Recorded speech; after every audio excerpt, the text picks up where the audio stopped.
but a guy who knows a heck of a lot about trade and China, U.S. trade advisor for the USDA, and CEO of Kingsbridge Strategies, Tom Kehoe, great friend of the show, joins us now. Hey, Tom, how are you, buddy?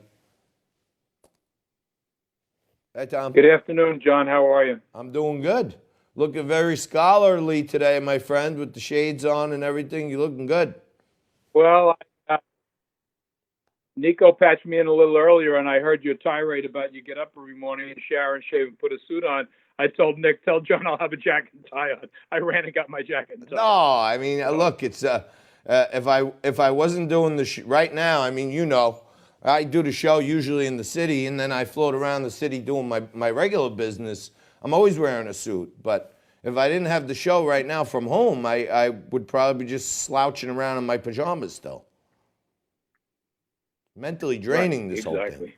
I heard your comments a few seconds ago, John, about your theory of the conspiracy theory. I don't think that's too far off. I mean, look, China, the Chinese Communist people it's a godless society, first of all, and Xi is the closest thing to an emperor or a king that they will know, and they hate us. I'm sure they'll work out a trade deal with us. I was on your show 10 times talking about that because it's in their self-interest to have a trade deal with us, but they would love to ruin us, and that's why they have this Belt Road Initiative where they've got 110 or 120 companies around the world now. They're funding their infrastructure, rails, terminals for cargo ships. China would like to be Airports. The dominant player in the world, and they're going to do anything they can to make it happen. Yeah, airports. I know. I'm sorry, John. All through the Caribbean, I know they've been going and dumping a boatload of money in all these underdeveloped Caribbean countries and building them new airports and new infrastructure to get to the airports. And absolutely, like you said, shipping, cargo shipping, they're building them new ports and new airports. And to me, those are setups for them for some point in the future where they need a little closer launching base to get to us.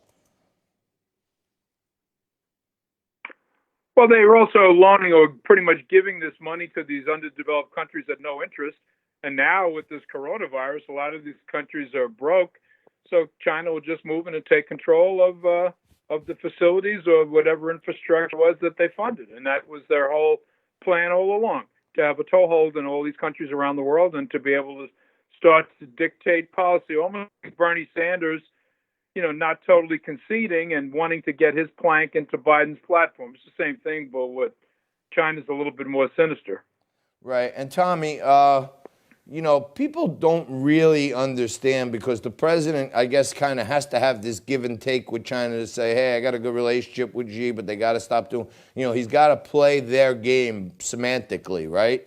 But I don't think a lot of people here understand that for China to allow a virus to kill off 10,000 or 100,000, who knows what the real number that got killed in China is, that's nothing to them. Killing a bunch of 80-year-old men who are just a drag because they support these people, killing a bunch of 80-year-old men that they still have to feed and give health care to means nothing to them. So it's like to me, this is all part of a plot. Well, John, life is cheap over there. They're just coming into the 20th century, really, in terms of their modernization. The discussion you've seen in a lot of the newspapers and on, these wet markets, they're all over Asia. They're not only in China and other parts of Asia as well, but China has plenty of them. Guangzhou, Wuhan, Hong Kong even has something very similar. It's part of their culture. So not to denigrate them as a people, but their sanitary procedures and the way they live is back to where it was here in the United States at the late 19th century, pre-World War I. A lot of the houses don't have plumbing. They don't have running water. You can go into even some of the big office buildings in Shanghai, and they don't have porcelain commodes in the bathrooms. They have a hole in the floor. So, and it's somewhat barbaric. Here you are, you're dealing with men and women in suits and ties, and yet they don't live the way we live. So, life is tie into what you said. Life is cheap, and they could kill us. It doesn't matter to them. 10, 20, 100,000 people die. Yeah, so what?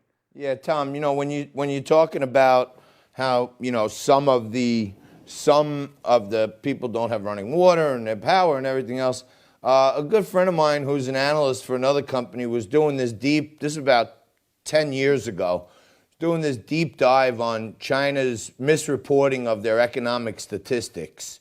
And they were, talking about this big surge in manufacturing and appliances and all this other stuff. And it turned out, as investigating showed, that they had sent out, like they built and sent out to all these provinces like 10 million or 20 million dishwashers, right? And it turned out that 80% of the people in the towns that were getting these dishwashers had no power. So they were just manipulating the capacity of their manufacturing to say they were making dishwashers, but they were sending them to their own people who had no power. They're just sitting in front of their houses.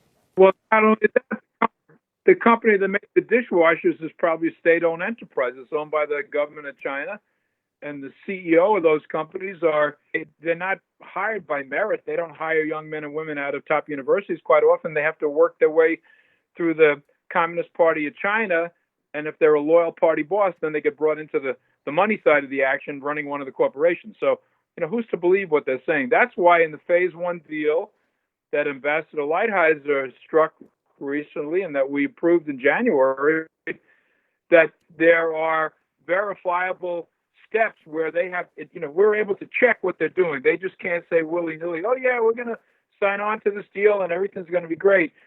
Everything's quantifiable now because nobody believes them anymore. Yeah, and I read some articles this week that seem to be well-sourced. You might have some unique insight on this. I know almost every contract we sign has this, force majeure clause with, act of God and natural disaster and all this other stuff. There's this rumor floating around out there that I think is fairly well sourced that pandemic is mentioned in that typical clause on the Phase 1 trade deal, that they don't have to hold to it in a pandemic.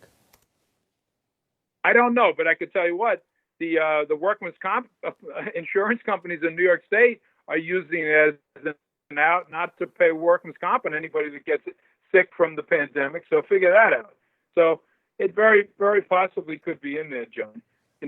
We've never had a pandemic, so these insurers, why not stick it in there? And I wouldn't be surprised if China or maybe even the United States put it in. I don't know. Got it. I can find out, though. I'll find out for you. Tommy, in our last few minutes here, tell me about how we reopen. I mean, you're a market guy, you're a global guy. The whole world is shut. How important is that we get reopened again? John, it's vital that we get reopened. Look, you and I are business people. We've talked, many, many times about, the fish market, the stock market. Look, we in America can kind of come and go as we please and choose what sort of business we want to go into. The government doesn't dictate it, as opposed to China. The people are told pretty much what they want to do, what they have to do. But we have to get open, and the decision as to how we gradually get open has got to be greatly influenced now by the business community.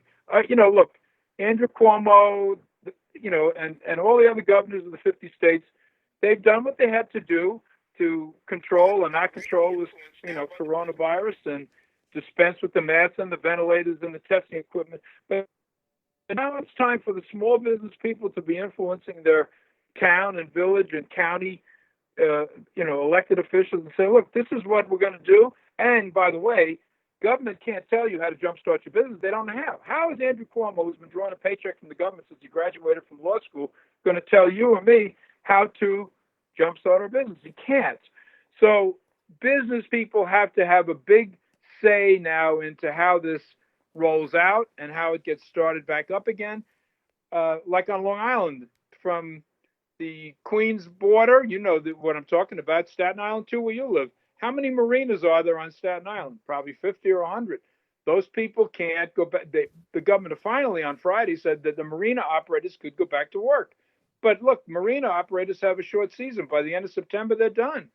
And if you have a boat, $50,000, $100,000, $200,000 boat, they're going to tell you can't go down there and check on the safety of your boat. Everyone's got gasoline or diesel fuel in their boats. So it was the business community prevailing upon the political leaders that, look, this makes no sense. Marinas have to get open. It's a public safety issue. People have a tremendous investment in their boats. So marinas are now open. This is, 3 or 4 days they've been open. So I think this is how it's going to look. I'll give you another example. The New York seafood industry, Hunts Point, Fulton Market, and Hunts Point is pretty much shut down. They're open, but nobody's buying because the restaurants you and I eat in are not open. The only people buying are the supermarkets, and the supermarkets have never really used U.S. seafood too much. So we need the governor to tell all the supermarkets, hey, guys, you want to help us? Stop buying all the Chinese seafood that you buy, the basa and the tilapia and the little baby Chinese sea scallops and the European smoked fresh salmon, and buy New York seafood. New York caught seafood will get our boats back to work. That's how the business people's going to have to squeeze the government people, and the government people better start listening. Because if we delay this opening of the economy till September, what's going to be left, John? Oh my God, forget about it. I'll go out of my mind. I'll hang myself. But you know what? The one important thing that happened is thank God for the lobbyists over at the New York and Metropolitan Golf Association, because they reopened private clubs. So, I can walk my course again, which at least there's a little bit of sanity. They were trying to close all golf courses, but look, some of these things are private. You can't tell a man or woman what they can do inside the confines of their house. And if you're willing to belong to a private golf club, as long as you do the social distancing, why shouldn't you be able to play around a golf? Yep, So and they rightfully allowed that to happen. Right. Well, thanks for joining us today, Tommy. I really appreciate it. You're the best. Welcome, John. And Be well, stay well. I hear you're getting a new computer. So next I'll time have a we new can see you. computer in here tomorrow. I ordered it from Best Buy. It's already been shipped, and I think by the end of the week I'll be able to Skype to you off the computer with a better screen. So I apologize for this. Nah, you look great. Thanks a lot, buddy. Thanks, really John. appreciate it. So long, That's sir. Tom Bye-bye. Kehoe.